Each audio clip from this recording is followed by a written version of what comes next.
विद्युत समस्या को लेकर एसडीओ कार्यालय में तीखी नोकझोंक, व्यापारी और महिला ने लगाए गंभीर आरोप। कोसीकला नगर एवं ग्रामीण क्षेत्रों में विद्युत आपूर्ति और बिलिंग व्यवस्था को लेकर उपभोक्ताओं की परेशानियां सामने आ रही हैं। इसी क्रम में विद्युत विभाग के कार्यालय पर एक व्यापारी और एक महिला अपनी समस्याओं को लेकर समाधान के लिए पहुंचे, जहां बातचीत के दौरान कथित रूप से तीखी नोकझोंक हो गई। दोनों उपभोक्ताओं ने विभागीय कार्यप्रणाली और समस्या के समाधान को लेकर सवाल उठाए हैं। व्यापारी का कहना है कि उसका आटे का व्यवसाय है और पिछले कई दिनों से विद्युत व्यवस्था ठीक नहीं होने के कारण उसका कारोबार प्रभावित हो रहा है। व्यापारी के अनुसार उसने फोन के माध्यम से एसडीओ से कई बार विद्युत समस्या के समाधान को लेकर बातचीत करने का प्रयास किया, लेकिन संतोषजनक जवाब नहीं मिलने पर वह स्वयं विद्युत कार्यालय पहुंच गया। व्यापारी का आरोप है कि कार्यालय में समस्या को लेकर बातचीत के दौरान एसडीओ ने कथित रूप से कहा कि विद्युत व्यवस्था इसी तरह रहेगी और अधिक बहस करने पर पुलिस बुलाकर कार्रवाई कराने की बात कही गई है। व्यापारी का कहना है कि उसका उद्देश्य किसी विवाद को बढ़ाना नहीं, बल्कि विद्युत व्यवस्था में सुधार कर अपने व्यवसाय को सुचारू रूप से चलाना है।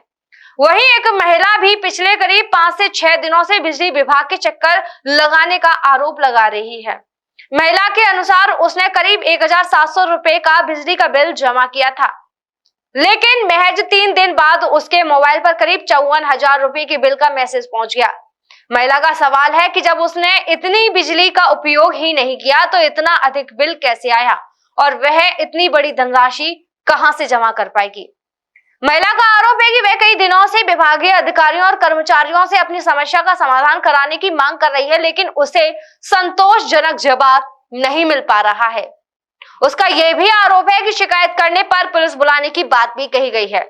बता दें कि महिला ने गोपाल बाग और ग्रामीण क्षेत्र की बिलिंग व्यवस्था को लेकर सवाल उठाए हैं।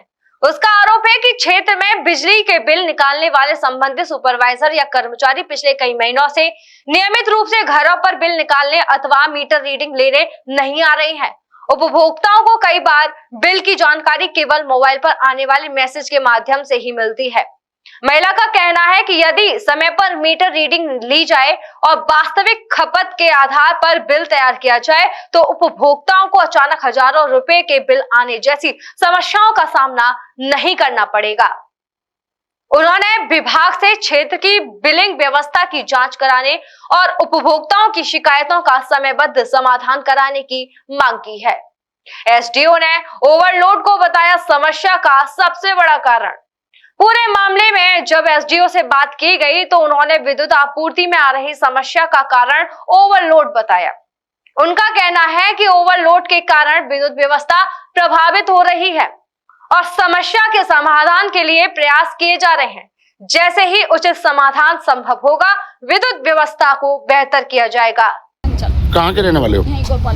क्या मामला है? बिल का ही मामला है। क्या मतलब क्या दिक्कत आ रही है? मतलब मैं बिल भरने आई थी, सोमवार को बिल भर के गई हूँ 1783 का। तो क्या कहते हैं, अब इन्हों को कल मैसेज आया है, क्या कहते हैं 54,000 का। जब मैं हर महीने फाइनल कर रही हूँ तो मेरा 54,000 का बिल कहाँ से आ गया? ये गरीब मान नहीं है। इस विषय में बात की आपने अधिकारियों से? क्या कहते हैं, हमने पहले भी, मेरे हस्बैंड आए थे, उन्होंने कहा था तो इन्होंने पुलिस बुलाने की धमकी दी थी उनको, वो चले गए, अकेले थे। मतलब बिल सही कराने के लिए आने पर भी पुलिस बुलाई जा रही है? तो ये बताओ ये क्यों है? गरीब मार क्यों कर रहे हैं इतना? इनको बोलने की तमीज नहीं है। ये क्या कर देंगे? ये ऐसे की नौकरी हटा दो यहाँ से। क्या जरूरत है फिर रखने की, जब इन पे किसी की परेशानी सोल्व नहीं होती तो क्यों रह रहे हैं यहाँ पे? अगर कोई दिक्कत है तो इनको ही आके बोलेगा ना। बिल्कुल, जनता तो इनको आगे बोलेगी ना, तो इनको प्यार से बात करनी चाहिए, बोलना चाहिए, समझाना चाहिए। जब देखो ये उसकी पुलिस की धमकी देते हैं। लेकिन में कोई प्रार्थना पत्र दिया आपने? नहीं जी। मैंने एसडीओ साहब को फ़ोन मिलाया था विद्युत व्यवस्था के लिए। कोसीकला में विद्युत व्यवस्था बहुत खराब। मेरा आटे का काम है। मैंने फ़ोन मिलाया, सर लाइट बिल्कुल नहीं मिल रही है और पिछले 1 हफ्ते से तो बिल्कुल ही नहीं मिल रही है।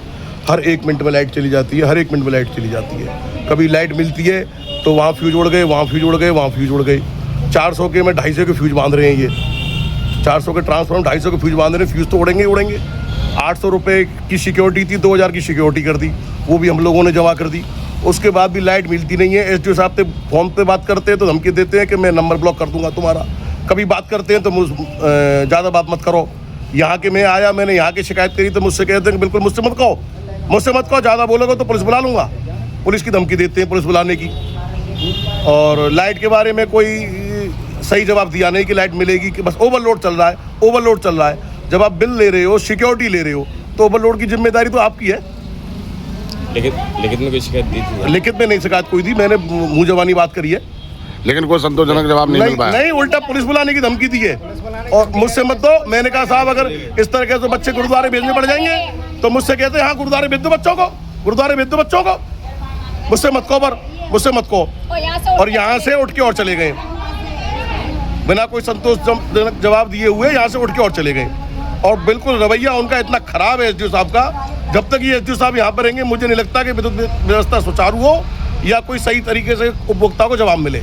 Mathura neuro super speciality hospital emergency सेवा 24 घंटे उपलब्ध। अब आपको नहीं जाना पड़ेगा अपनी गंभीर बीमारियों के इलाज के लिए दिल्ली एनसीआर के महंगे अस्पतालों में, क्योंकि अब आपके मथुरा शहर में उपलब्ध मथुरा शहर के सबसे अनुभवी neuro surgeon doctor Praveen Kumar, doctor Rajat Arora. Mathura neuro super speciality hospital, Radhika Vihar, NH2 near Mandi चौराहा, मथुरा।